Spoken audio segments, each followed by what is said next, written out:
Apa yang terjadi dengan kita hari ini adalah akumulasi dari usaha kita di masa lalu. Jadi, jangan terlalu menyesali, tapi juga jangan terlalu berpasrah diri. Lakukanlah usaha jauh lebih keras lagi agar kita menciptakan masa depan jauh lebih baik dari masa kini. Assalamualaikum warahmatullahi wabarakatuh. Ahlan wa sahlan di channel Keluarga Bun Ai. Keluarga yang bercita-cita selalu bersama sampai surga. Amin amin ya robbal alamin. Yaps, film Squid Game. Waduh, ini lagi viral banget ya teman-teman. Awalnya Bun Ai juga nggak tahu tentang film ini sampai boneka tercantik itu muncul terus di beranda. Ya cantik tapi agak-agak sedikit menyeramkan ya, kayak dompet di tanggal tua tuh. Dan akhirnya Bun Ai pengen banget ngelihat apa sih ini film. Dan wow, Bun Ai baca sinopsisnya itu ternyata mengenai segerombolan orang yang ikut games untuk mendapatkan uang karena terlilit hutang atau perekonomian. Bun Ai langsung teringat hadis Rasulullah di mana mengatakan bahwa kemiskinan dekat pada kekufuran. Sekali lagi ya, dekat, bukan berarti harus di sana.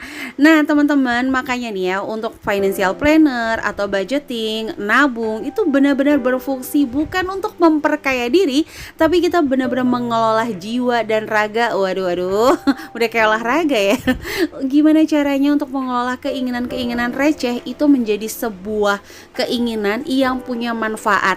Karena balik lagi, setiap harta yang dititipkan Allah yang kita belanjakan akan dimintai pertanggungjawabannya. Waduh, berat banget bahasan di hari Kamis manis ini ya. Oke, langsung aja kita bahas di poin pertama, yaitu hutang. Hati-hati ya teman-teman, hutang itu kadang-kadang memiliki sifat mendesak. Jadi seolah-olah mendesak padahal tuh nggak mendesak sama sekali. Handphone masih bisa dipakai, tapi karena ngerasa aduh ini udah layarnya nggak bagus lah, butuh kamera jauh lebih kece dari ini, ujung-ujungnya membuat seolah-olah, balik lagi, seolah-olah kondisinya itu mendesak padahal nggak terlalu mendesak.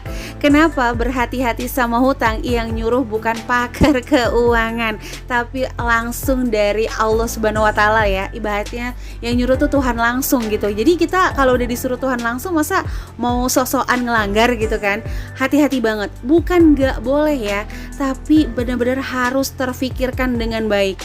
Balik lagi, kenapa financial planner itu mengeluarkan angka 30% supaya keuangannya tetap sehat. Meskipun nggak jadi metode baku, kalau penghasilannya ternyata berjut-jut gitu ya, atau beratus-ratus juta, mungkin nggak ngaruh juga ya.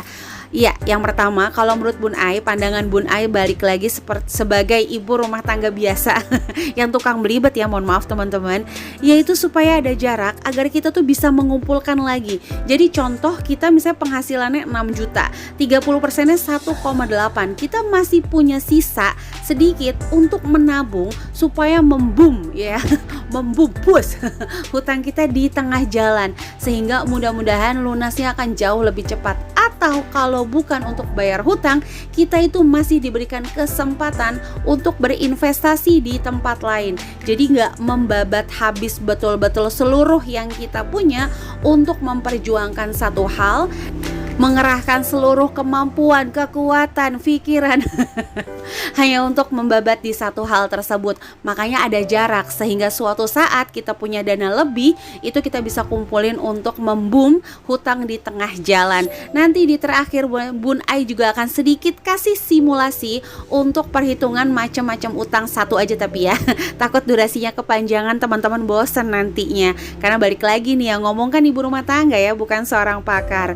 Nah, yang kedua, kalau menurut Bun Ai pribadi adalah menutup peluang, gali lobang tutup lobang. Masih mending gali lobang tutup lobang. Kayak Rhoma Irama nih ngomong-ngomong ya. Yang bahaya itu adalah gali sumur tutup lobang ya. Jadi minjem jauh lebih banyak hanya untuk menutup lobang yang gak seberapa. Kenapa? Karena balik lagi, ketika dalam kondisi terhimpit, maka pikiran kita tuh biasanya gak jernih. Ini yang bikin kita membabat habis apa aja lah yang di depan kita, supaya masalah itu tertutup seolah-olah. Jadi balik lagi ya teman-teman, seolah-olah tertutup, padahal itu menimbulkan masalah baru. Kalau kata Pegadaian mah menyelesaikan masalah tanpa masalah. Nah itu bener banget tuh slogannya. Bener nggak? Bener kan ya slogan Pegadaian kayak gitu? Bercanda ya Mom ya.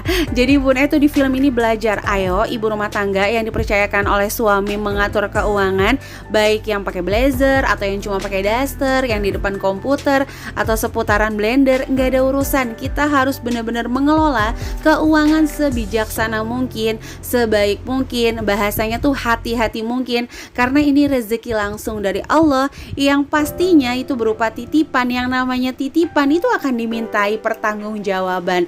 Jadi kalau untuk bahasanya berarti nggak boleh menikmati kehidupan Bun Ai, boleh banget di batas-batas wajarnya. Bun Ai selalu bilang mau jajan boleh, mau dekorasi apapun boleh, mau beli perabotan apapun boleh, asal on budget ya. Jangan sampai memaksakan yang ujung-ujungnya akan berhutang.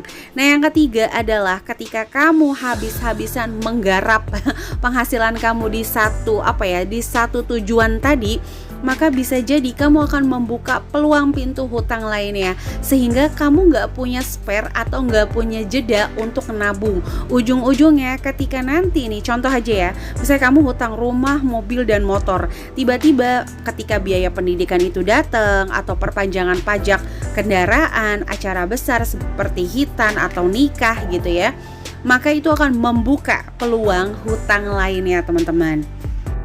Dan harus kita pahami bersama dan kita yakini bahwa jika berhutang maka kita akan membayar lebih mahal. Ini ngomongin hutang yang pakai bunga.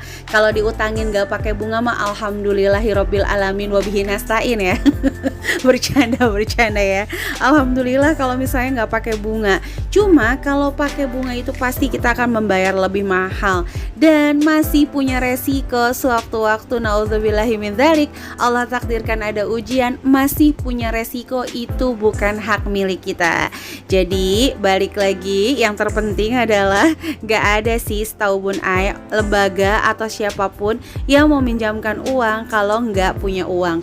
Alias tuh gini, lembaga mau minjemin dia nih karena yakin dia tuh sebenarnya punya uang dari penghasilannya yang belum terkumpul aja. Jadi lembaga atau bank ya, sebut aja bank gitu ya, itu hanya untuk memanage penghasilan dia untuk nanti disetorkan dengan menambah keuntungan. Jadi itu ya teman-teman. Jadi sebelum berhutang, ayo yuk kita ketahui sifat-sifat hutang, sehingga bukan gak boleh, sekali lagi bukan gak boleh, supaya kita tuh enggak keder sendiri ke depannya. Aduh, bosan banget ya Bun Ai kamu ngomongin hutang mulu ya. Oke, di sini Bun Ai sebelum Bun Ai akhiri diskusi kita tentang hutang, Bun Ai mau ngasih contoh sedikit gitu teman-teman yang mungkin ya, yang banyak banget DM Bun Ai ditanyain KPR. KPR ya teman-teman, kredit pemilikan rumah apa ya, atau apa sih kepanjangannya pokoknya gitu ya. Bukan komen paling romantis, bukan ya. Kalau KPR yang itu Bun Ai senang banget tuh komen paling romantis, doain biar sehat, terus selalu semangat. Wah, lope-lope forever banget tuh yang kayak gitu ya. Bercanda. Oke, balik lagi ya. Jadi kalau misalnya kamu ngeliat brosur KPR nih 300 juta, terus kamu lihat cicilannya 2,5 juta selama 15 tahun. Sabar dulu, lihat dulu ya, di atasnya itu pakai suku bunga yang berapa. Jangan-jangan suku bunga promo yang nyaris di bawah 4% atau bahkan menyenggol hanya 5%. Ingat ya, suku bunga normal itu di angka 10, 11, dan 12. Jadi kalau kamu pas ngambil itu pakai suku bunga rendah, ya siap-siap aja. Ini bukan nakutin ya teman-teman. Siap-siap ketika kamu nanti di tahun promo itu berakhir, floatingnya langsung push. Kayak dapat apa ya, dapat video viral gitu ya, langsung tinggi banget gitu viewnya.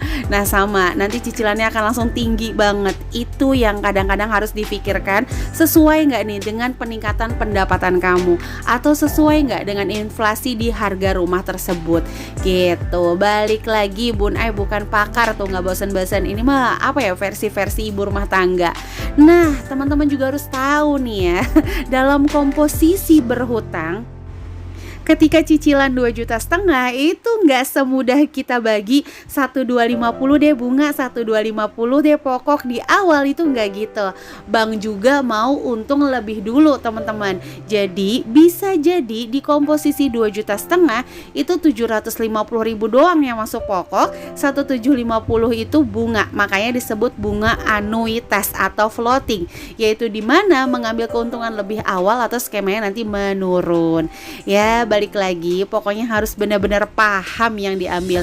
Itu untuk KPR. Untuk motor, mobil itu biasanya pakai fix bunga karena itu aset menurun ya teman-teman. Kalau untuk kartu kredit kok baik banget sih Bun Ai, 0% loh ya. Bunganya nggak ada bunga sama sekali, keuntung kan kita. Iya bener banget, tapi kalau kamu mau sedikit lebih teliti tetap ada biaya materai. Terus misalnya kamu juga harus punya rekening di bank tersebut. Kalau kamu nggak punya rekening di bank tersebut, kamu bayar dari apa ya, dari yang lainnya gitu ya, provider lain, kamu juga harus ngeluarin biaya administrasi lintas bank gitu. Jadi tetap ada biayanya sih sebenarnya, tetap ada lebihannya. Tapi kalau ditanya, Bun Ai kamu pakai kartu kredit? Pakai, untuk mengakomodir seluruh pengeluaran dalam 1 bulan. Kadang-kadang kan kalau ada kembalian kita entah kemana tuh kembaliannya ya. Jadi yang terpenting adalah kita paham betul nih hutang apa sih yang lagi kita jalanin.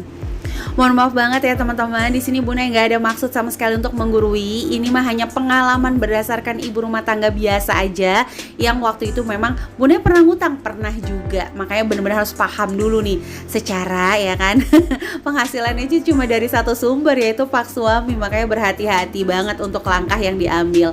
Ini aja masih kadang waktu itu di asuransi Bun Ai sempat salah langkah. Oke deh, di sini yang nomor 2 adalah investasi. Para ibu rumah tangga, investasi lagi jadi tren masa kini nih ya. Halo para ibu rumah tangga yang masih seputaran celengan atau misalnya tabungan berjangka, deposito, emas, nggak ngerti yang namanya investasi, jangan bersedih. Tenang aja, Bun Ai juga masih seputaran itu kok, masih belajar mendalami. Kenapa? Karena Bun Ai khawatir ketika kita itu ikut-ikutan terus berharap dapat keuntungan, sementara kita nggak tahu alur keuntungan uang kita berkembang tuh dari mana, halalkah, mohon maaf, haramkah. Bun Ai nggak bahas tentang 1, 2, 3 trading ya.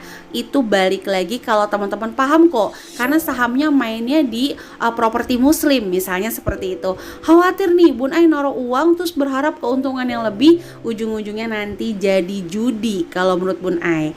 Tegaskan lagi ya, Bun Ai nggak mengatakan investasi itu judi, balik lagi ya, atau bermain saham itu judi, enggak. Bun Ai nggak bahas hukum sama sekali. Bun Ai lebih kepada pribadi sendiri. Khawatirnya ketika Bun Ai nggak paham, cuman kayak pengen untung lebih banyak lagi, terus tiba-tiba bener nih Allah kasih untung, sementara Bun Ai nggak ngerti alurnya.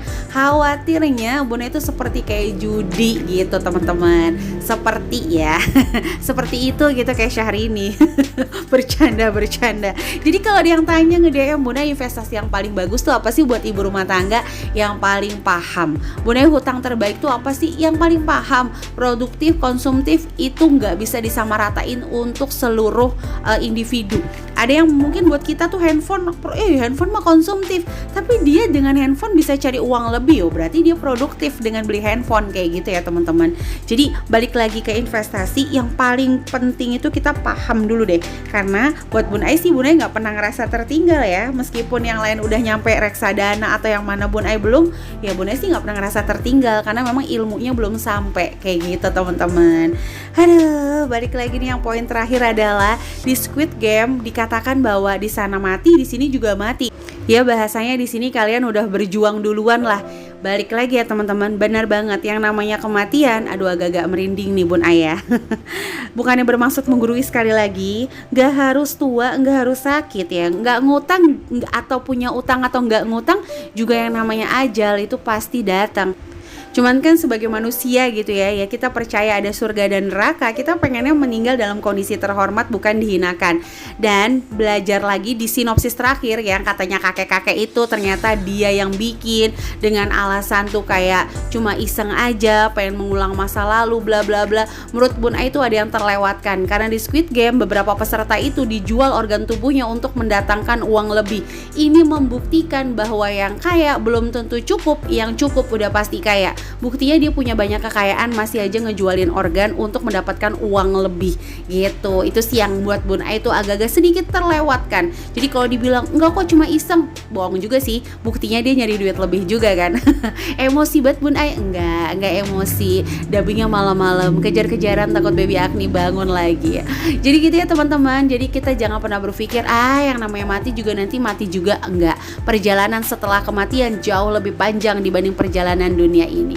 Oke deh, itu aja teman-teman. Dan sekali lagi terima kasih untuk udah menyaksikan, aduh mohon maaf belibet, channel keluarga Bun Ai. Like, komen positif, subscribe, dan mudah-mudahan channel ini bisa sedikit menginspirasi. Dan mohon maaf banget apabila dalam penyampaian Bun Ai banyak kekurangan dan membosankan ya. Mudah-mudahan setiap kesabaran teman-teman nonton video Bun Ai digantikan pahala oleh Allah Subhanahu wa taala. Dan bagi kamu yang baru gabung di video ini, ayo langsung tekan tombol subscribe dan nyalakan lonceng notifikasi sehingga gak ketinggalan kalau Bun Ai upload video terbaru. Sampai jumpa di video-video Bun Ai selanjutnya. Kurang lebihnya mohon maaf. Wassalamualaikum warahmatullahi wabarakatuh.